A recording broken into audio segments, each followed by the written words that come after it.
In this video, I'm going to continue with the integral of powers of tangent, cotangent, secant, and cosecant. And in this one, uh, I will be discussing cases 4 to 6. To recall, case 1 is the integral of tangent u or cotangent u, where the exponent is a positive integer. So it could be odd or even for as long as it is positive. Case 2, integral of secant u or cosecant u, where n is even or the exponent is even. And case 3, integral of secant u or cosecant u, where the exponent is odd. Now for case 4, we have integral of tangent u raised to m times secant u raised to n du, or cotangent u raised to m times cosecant u raised to n du. So, pair na siya. Okay? If you let this one as your u, then your du will contain secant square. So, pag dili mo fit it's either the solution will not be about this technique, no? It could be that the solution will be either change of variable or other techniques. So for case 4, n is a positive even integer. So regardless of m, so m can be odd or even for as long as uh, n is positive. Okay, n is positive. N is even. Okay.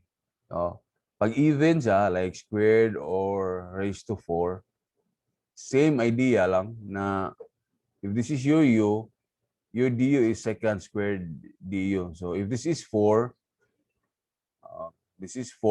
extract this one to what? Squared, no? Reduce the power of secant to 2 para it will be part of your derivative sa u. A simple illustration, the integral of tangent x cubed times secant x squared dx. So this is very basic. Okay. You can use change a variable here. U tangent x, u equals tangent x, and this will be your du. Oh, so integral of u cubed du. Ano lang. Aba, it's very basic. Secant squared x. So even if this is 4, or if this is even like 4 or 6, okay lang. U raised to 4 du or u raised to 6 du. What is important is secant squared. What is important is even ang exponent sa secant or cosecant para it will be part of your du. Ana lang. So what if kung higher even number like 4 or 6? Okay. So here it is. Integral of cotangent x raised to 6 times cosecant x raised to 4 dx. Same lang. You extract cosecant squared x to be part of du. Okay? Oh. The remaining cosecant x, secant squared x, secant squared x, this should be replaced by its identity. Oh. Diba? And then distribute na. So, what's important is even. So, pag 8 siya, for example, 8 8, then you extract squared, 6 dahil niya. Diba? 6. And then, 6, similar sa case 2, pag 6 you can write it as cosine x squared raised to 3. Law of exponent. Diba? And then, you replace cosecant squared x by this, cube ba? And then you expand. Okay, ordinary na. That's the technique. Diba? So for now, this one lang, cotangent squared x plus 1. And then distribute, and you have this. Cotangent x equals to 6 times cotangent squared x. So 8 na ma-add man. Diba? Times cosecant squared x. While cotangent x raised to 6 times 1. Same lang. Let u equal to cotangent x du negative cosecant squared x dx. So you have integral of u raised to 8 times negative du plus integral of u raised to 6 times negative du. So power rule. And then last step, you replace u by cotangent x. Okay. For case 5, integral of tangent u raised to m times secant u raised to n du, or integral of cotangent u raised to m times cosecant u raised to n du, where m is a positive odd integer. Add ha? Add lang. So regardless sa n, whether odd or even. For as long as add ang n. Okay. Like this one. M is add 3, di ba? So, what you will do is this one. You extract one tangent and one secant. What is important here is the remaining tangent x will have an exponent of even. I will have an even exponent rather. We'll have an even exponent. Okay. Because originally, the exponent is odd man. So you extract one and even ang result, di ba? Oh, so this will be part of du. So if this is your du, our u must be secant x. Because the derivative of secant is secant x tangent x, di ba? So we already have secant. So this one, tangent squared x, you replace this one by its identity involving secant x. Di ba? Oh, okay. Same is true if this is 5, for example, 5, no? You extract 1, so 4, tangent x raised to 4. Use law of exponent. Tangent x raised to 4 is simply tangent squared x raised to the power of 2. 2 times 2, 4. Okay, that's the technique. And then separate the two terms, we have this. Basic lang, ba? Let u secant x,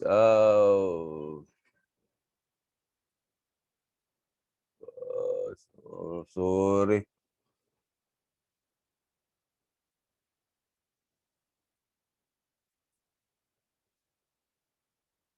Okay, this one. Secant u secant x, and then du secant x tangent x dx. And you have u cube du minus u du. The integral is this one. Or last step is this.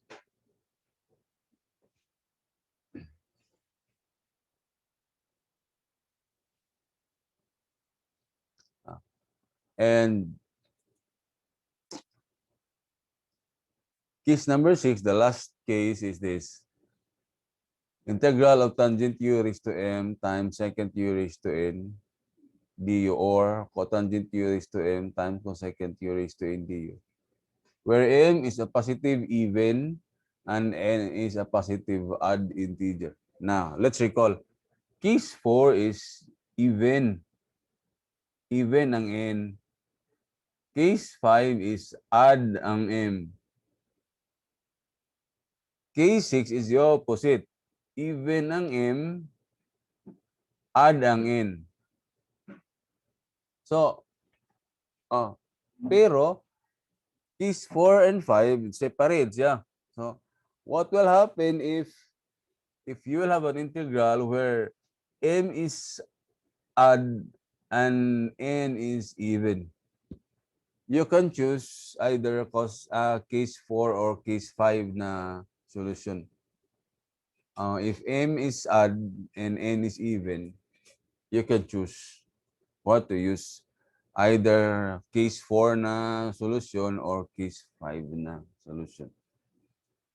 So for case 6, m is even, n is odd. Now remember, if add ang exponent sa second or cosecant, it's similar to case 3 where where the exponent of second or cosecant is odd. If you can recall, our example, integral of second cube x, it resulted to integration by parts.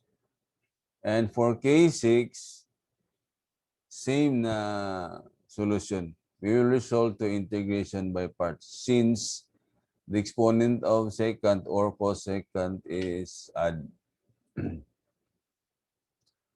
Okay, like this, integral of tangent squared x, second cube x, dx. Okay. So, express tangent squared x by its identity. Okay, and we have this. Now this one, we already have solved this one. Second x raised to 3. For this one, second x raised to 5. Okay, let's solve this one. Second x raised to 5. Let u equal to second cube x.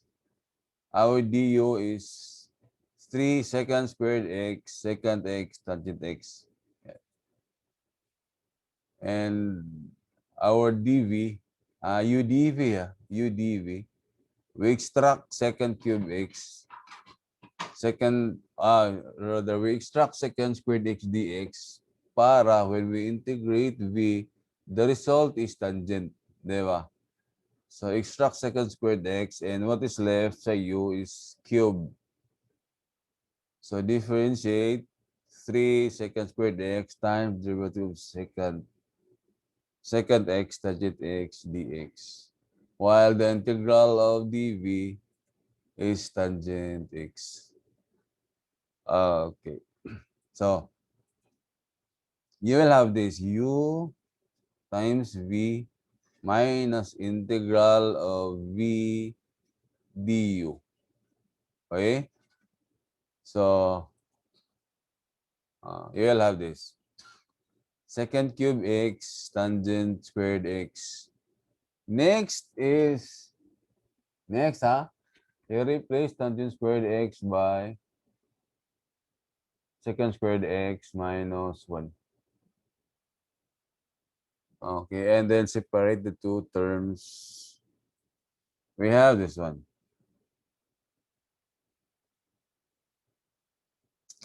And -3, -1, +3. Okay, so now these two terms can be combined. Now we can transpose this one to the left. And so we have this 4, di ba? And to solve for the integral of second x raised to 5, divide the whole equation by 4. Okay. Now, this is second x raised to 5, this one. But then, this one, pwede na to i-apply ang integral of second x raised to 3. Okay. So to evaluate each of these integrals, we use integration by parts. This is the integral of second x raised to 5. To recall, 1/4 second x cubed tangent plus 3/4. This one. This is only This is the result of integral of secant x raised to 5. And then minus secant x raised to 3. Diba? Because this is only for the first term and the second term. Next is makombine isa. 3/4 minus 1, you will have negative 1/4. Diba? Na ang second cube x, to recall, this is the answer. Second cube x, ba? 1/2 secant x plus 1/2 ln secant x. So, i-replace na to, ani. Okay, this is the answer. The integral of secant x raised to 3. And combine.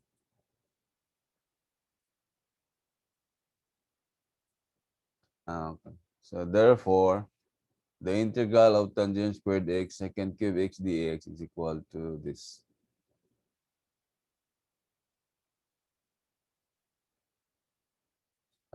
So, remember, every time ang power sa secant or cosecant is add, it will always result to integration by parts.